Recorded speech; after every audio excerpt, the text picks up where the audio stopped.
ናይ ሎሚ መደብና ኣዝዩ ደስ ዝብል ክልተ ነገር ሒዘልክን መፂአኒኹ ንሳትን ደሞ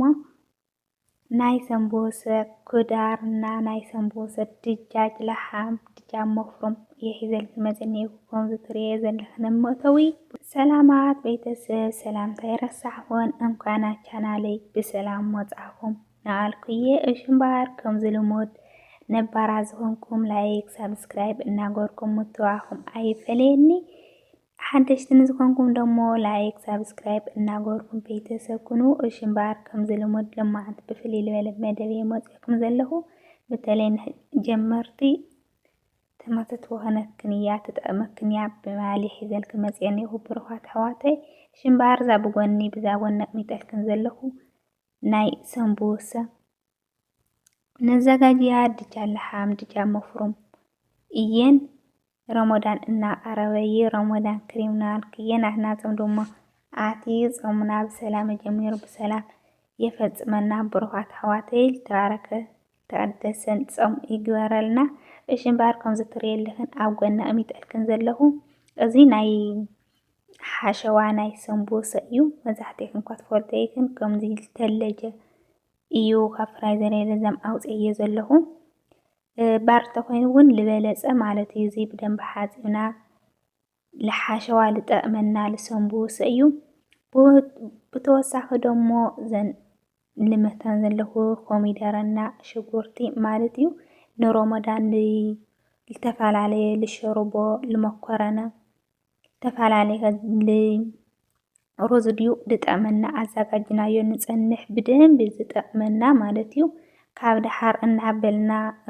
ኣብ ረመዳን መቸም መብዛሕትእና ንፈልጦ ኢና ስራሕ ብዙሕ እዩ እቲ ክሰርሕ ክንደይ ዓይነት ምግቢ ከም ዝስራሕ እውን ጠፍአክኒ ኣይብሊ እና እዚአን ኣዘጋጅና እንተፀኒሕና ብደንቢ ክጠቕመና እዩ ማለት እዩ ከምዚ ጌርና መቲርና ጥሒና ናብ ንጥቀመሉ ብረድስቲ ንገብሮሞ ካብኡ ከምኣ ጌርና ኣብዚኣ ኣብ ሓዊ ነውቃዓ ማለት እዩ ብደንቢ እንትን ይኸውን ማይ ኣይነእትወልዲ ብዘይ ማይ ዘይ ዘይቱን ንእሽተይ ንገብር ኣብዚኣ ደሞ ማጂ 2 ማጂ ንገብረለን ጨው ደሞ ንእሽተይ ጨው ንገብረላ ምስኣ ማለት እዩ ካብኡ ብደንቢ ከም ልቡ ከምዚ ኢሉ በሲሉ እናሓበርና እናበልና ማዩ ይጎድል እዩ መሊኡ እዩ ነይሩ ለዛም እዚ ጉድል ኢሉ እኒኦ ሚፅ ይብሎ እዩ እዚ ማይ ከምዚ ኢሉ ኣይቅፅል ከምዚ ኢሉ ብደንቢ የብል እሞ ካብኡ ብልዝሓለ ከምዚኣ ጌርና ኣብ ፌስታል ግብር ኣቢልና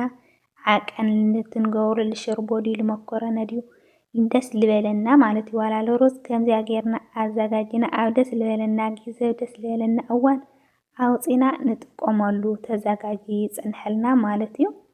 ብተወሳኺ ደሞ ኣብዚኣ ኩዳር ሰንቦሰ ማለት እዩ ሰንቦሰ ብመብዛሕትኡ ብጅቡን ዝስራሕ እኒኦ ብዙሓት ወሪአክ ነበርኩ ድጃጅ ለሓም ድጃጅ መፍሩም ኣሎ እሱ ድማ ንሕና ክንጥቀሞ ኣይንኽእል ዘኒ ልኸውን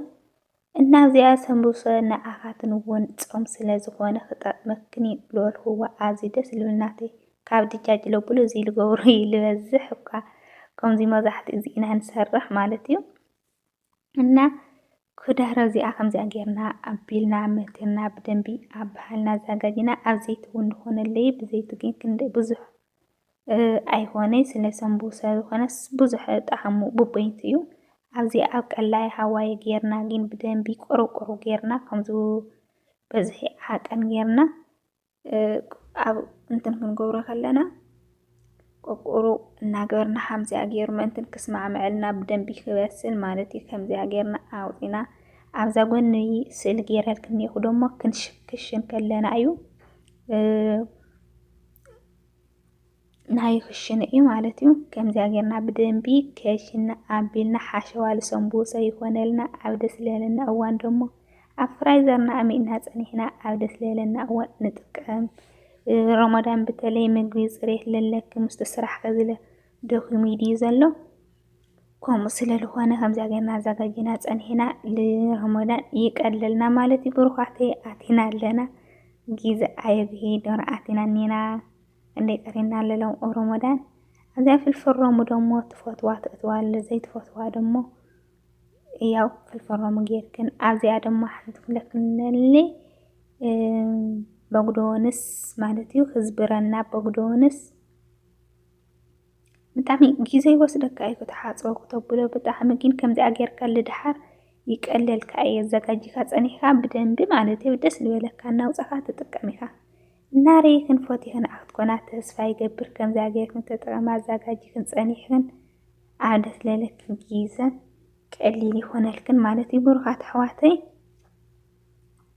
ናይ ሎማዓንቲ መደበይ እዚኣ ትመስል ደስ ኢላትክን ክትከውን ተስፋ ይገብር ከምዚኣ ጌርክን ተጠቐማላ በተለይ ልጀመርቲ ክጠቕመክን ተስፋ ይገብር بالترفة دمو بخلي فيديو كشعل مزكن سلامكم بزح ترفو يدلي إناولكو إياد سابسكرايب لايك مقار أي ترسخو بخلي فيديو كشعل مزكم سنايو كله صامنا دمو بسلامة جميرو بسلامة فتسمنا